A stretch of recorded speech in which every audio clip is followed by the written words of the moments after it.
Hey everyone, now that we can get back on social media, I just wanted to thank everybody. Man, it was so cool seeing all the black squares and support yesterday from people of all races. It was pretty neat to see and pretty overwhelming, and definitely felt the love, so that was cool. I did want to just speak real quick to those who had an issue with it. First of course, all lives matter. I think people are losing what Black Lives Matter means because they're not putting it in context, okay?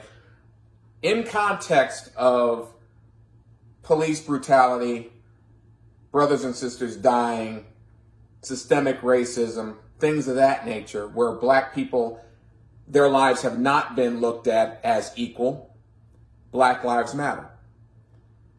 Doesn't mean that all lives don't matter. Just like if someone posts Blue Lives Matter in support of all the police that have been gunned down in the line of duty and things of that nature, you don't expect to see a fireman say, hey, wait a minute, Red Lives Matter. Wait, hold on, what about us? It's in the context. In the context of people down south dying in cages and things like that, Hispanic lives matter. So just because you post one life matters does not mean the other lives don't. This isn't some sort of life force that somehow, if you give some life force to Black Lives Matter, if you give some love to Black Lives Matter, somehow you have to draw love away from other lives. It's not like that. Love of life is infinite. It's not a stadium that has limited seating, okay? It's not a budget where you have to allocate love and take away love from another. No. It's not that. There's unlimited amounts of love. So to say Black Lives Matter, again, does not say that all lives don't matter. It's in the context of what's going on. So don't feel as if when someone posts that, they're somehow dismissing the ability of all races and all people to exist. That's not what this is about. It's like having a kid. If you have another kid and you have another baby, you're going to love that baby. It doesn't mean you take the love away from your firstborn child. Can you imagine that? Going to Timmy and saying, hey, Timmy, we're going to have another baby. You're going to have a little brother. Now, we're going to have to draw some of the love we've given you over the years to give to that baby. Don't worry about it. But you just won't be getting the same stuff. No, that would be absurd.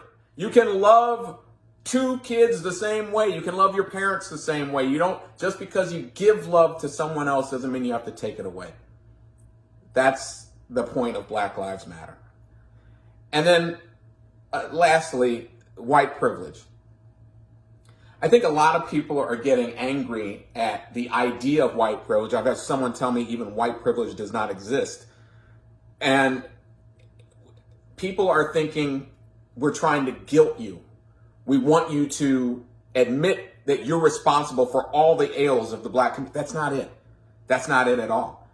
Everyone in every phase of society in some way has privilege, okay? Except for the very, very, very oppressed.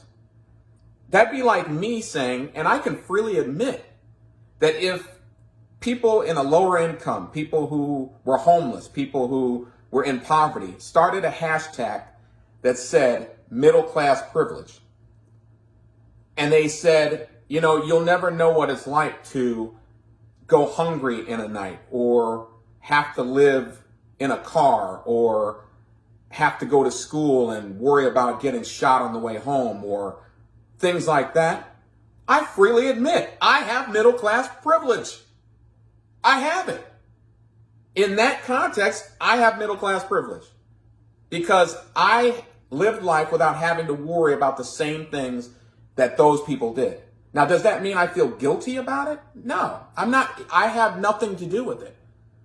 It wasn't me who designed the system and allowed them to be that way. I can't take any responsibility for that. And we're not asking you to take responsibility for admitting that, yes, there is white privilege. It's not like we're saying, because you have white privilege, you were the one steering the boats from Africa. You had nothing to do with it. But in order to show empathy and in order to understand the plight of someone who's lesser than you, you have to be able to admit that you're coming from a different place. That's all that we're asking. Okay? And I'll say this, and it hurts to say this, but we're not asking to be equal. And I know that sounds bad, but after all these centuries, we've given up on asking whether we can be equal or not. We're not. We understand. And I understand that when you're on a perch, you don't want to lose that perch. You feel as if conceding things to other people might lower you on the perch. It might be a scale. It's not. You are on the perch. We get that. We admit it. You're there. You're going to stay there. Don't worry about it. All we're asking is that you allow us on the tree. Okay? We don't need to be on the perch. We don't even need to be 2 branches down from the perch. We just want to be on the tree and not be hung by it. We just want to be on the tree and feel safe and feel as if we have the same opportunities as you. You don't have to worry about, because you're being kind and because you're giving concessions, that we're somehow going to usurp where you are. That will never change. You will always be on the top perch. And it doesn't hurt to let somebody else at least be on the tree. It's almost like, back to my Timmy analogy with when Timmy has a little brother. Is Timmy going to have to concede something to the little brother? Of course. He's not going to get the same time. He's not going to get the same, maybe, gifts. He's not going to get the same attention that he always gets, because his little brother needs that attention to survive. We're your little brother. All we need is your attention and your help. And in the end, Timmy will look out for that little brother as if he was the one that gave birth to him. He's the one. He takes responsibility for that little brother. And that's all we're asking, is that you look out for us. Look, you brought us here. Just all we're asking is you look out for us and treat us the same as you would your brother, because that's what we are. We're your brothers. We're your sisters. Timmy even gets gifts. You give the little Timmy gifts just to say, hey, we get it. We understand that you're going to give up a few things in order to have this baby brother. So we're going to give you a cake and a gift too. So we understand. And we can't give you a gift. So all we can ask is that you treat us like Timmy will treat his brother. And treat us, let us on that tree, and let us exist without the fear of being slaughtered, and with the same options and health care and jobs and economic prosperity. We'll never be on that perch with you. You never have to worry about that. We just want the opportunity to survive and be left alone.